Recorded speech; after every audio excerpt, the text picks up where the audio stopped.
कुङ्कुमतो नियतारुणितातुलनीलतनो कमलायतलोचनलोकपते विजयी भव वेङ्कटशैलपते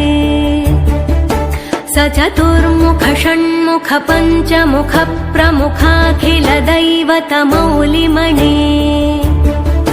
शरणागत वत्सल सारनिधे परिपालय मां वृषशैलपते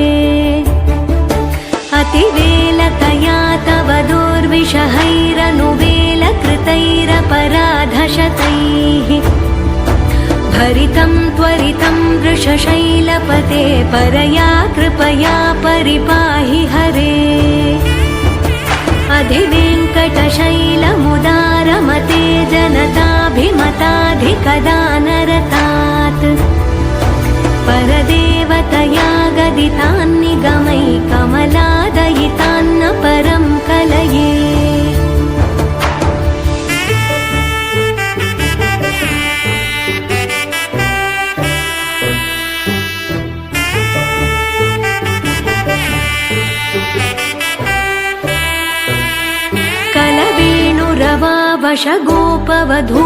कलवेणुरवावशगोपवधूशतकोटिवृतात् स्मरकोटिसमात् प्रतिवल्लविकाभिमतात् सुखदात् वसुदेवसुतान्न परं कलये अभिरामगुणाकरदाशरथे जगदेकधनुर्धर धीरमते रघुनायक राम रमेश विभो वरदो भवदेव दया जलधे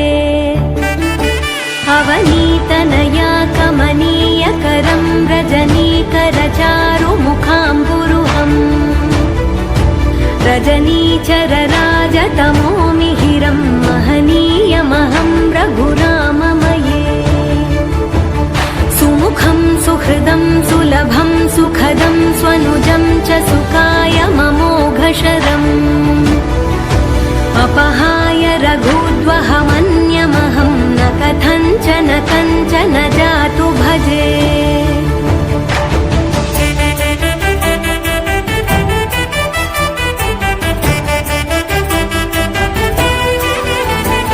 विना वेङ्कटेशं ननाथो ननाथः सदा वेङ्कटेशं स्मरामि स्मरामि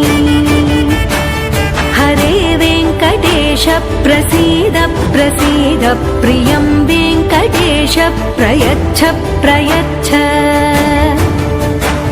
विना वेङ्कटेशं ननाथो ननाथः सदा वेङ्कटेशं स्मरामि स्मरामि हरे वेङ्कटेश प्रसीद प्रसीद प्रियं वेङ्कटेश प्रयच्छ प्रयच्छ अहं दूरतस्ते पदाम्भोजयुग्मं प्रणामेच्छयागत्य सेवां करोमि सकृत्सेवया नित्यसेवाफलं त्वं प्रयच्छ प्रयच्छ प्रभो वेङ्कटे।